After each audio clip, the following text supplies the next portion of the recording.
ça le paradoxe des actualités. C'est pour ça que les actualités, je trouve le truc le plus dangereux de notre quotidien, c'est les actualités. 5 minutes de France 2 d'actualité, vous avez le cafard pour toute la journée, parce que soit c'est des catastrophes, vous ne pouvez rien y faire, et vous ne pouvez pas même pas aider, rien, mais vous vous sentez coupable d'être en bonne santé, d'avoir un travail et de bien manger, donc vous vous sentez coupable, ou alors on vous annonce des choses absolument terrifiantes, ou un futur dévastateur. Vous voyez, donc, et ça, je trouve que c'est un vrai poison, ça frilorise les gens beaucoup. On cherche à expliquer. Mais le drame humain vient de l'éducation, c'est dès l'école. On nous met déjà en compétition les uns avec les autres. C'est pas parce qu'on est un cancre qu'on est un raté, mais c'est quand même ce qu'on croit. C'est le constat, j'étais un gosse assez moyen, c'est ce que j'ai cru pendant très longtemps, quoi. Et c'est faux. Et il y a simplement des structures mentales qui sont plus scolaires que d'autres. Et souvent des types brillants à l'école rament complètement dans la vie derrière, et cette cotation de valeur, elle est fausse. Après, l'histoire de France, on nous apprend à l'apprendre, on ne nous apprend pas à la juger. Il ne faudrait pas la juger. 1515, c'est bon, Napoléon Ier, François Ier, Marignane, tout ça, mais pourquoi il était là-bas? Quel besoin poussait ce mec à aller faire tuer des hommes pour aller piller, je ne sais quoi? C'est ça qu'il faudrait raconter aux gamins, leur expliquer. De même qu'un corps humain qui fonctionne, il faudrait raconter aux gamins. Un gosse qui court dans la cour de récréation, je suis sûr qu'il serait intéressé de savoir comment ça fonctionne. Mais on leur fait faire calcul mental, la récitation, le machin, on les formate pour un système dans l'espoir de les rendre productifs. Ou on les transforme en vaches à lait, consommateurs, ou on les rend en prédateurs.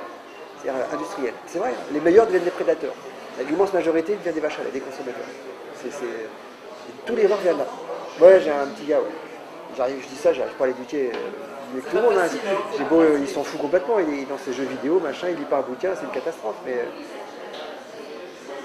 je pense que ça vient de là, il a 16 ans. Je pense que ça vient de là, vraiment.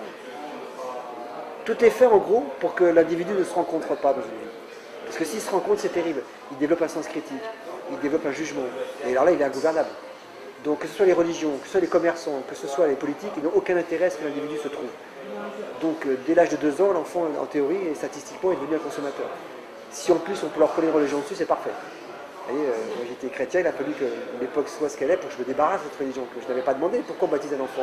Pourquoi on lui fait faire cette... Attendons qu'il ait 20 ans, qu'il ait un esprit critique. Enfin, j'enfonce des portes ouvertes, hein, je m'en excuse, mais c'est vrai. Ces 3 valeurs dominantes, eh ben, elles font un mal de chien, l'individu n'est plus lui. Voilà, sans même se rendre compte, il est assujetti à des règles. Un mec qui est religieux, qui s'en fait religieux, c'est une catastrophe. Vous voyez, voilà. Bon, voilà. Après ce brûlot audiovisuel que j'ai livré, voilà. Pas forcément négatif, je pense qu'il y a du bonheur à prendre, mais il faut justement se méfier beaucoup des autres, de l'environnement, de ceux qui dominent, de ceux qui parlent, ce que je suis en train de faire en ce moment d'ailleurs. Il faut se méfier de ces gens, il faut se méfier, il faut cultiver son soi. Quoi. Voilà. Voilà. Donc il y a plein de choses positives à prendre, surtout qu'une vie c'est court, je pense qu'avec un peu de bol, je mourrai avant que les vraies catastrophes n'arrivent. J'espère que ça pourrait durer un peu dans mon gamin, ça serait bien aussi, parce qu'il y a vraiment des choses sublimes, mais il faut être très méfiant. L'éducation, finalement, c'est la méfiance des règles, c'est la méfiance de ce qu'on nous apprend. Voilà, c'est la vraie éducation, l'éducation de l'autodidacte. La vraie éducation comment dire, affective des gens qu'on aime, c'est de leur apprendre à se trouver eux-mêmes. Voilà. Et donc à ne pas écouter forcément ce qu'on dit, y compris l'école, même si il faut un peu de réussite scolaire pour pouvoir avoir une place dans ce monde-là.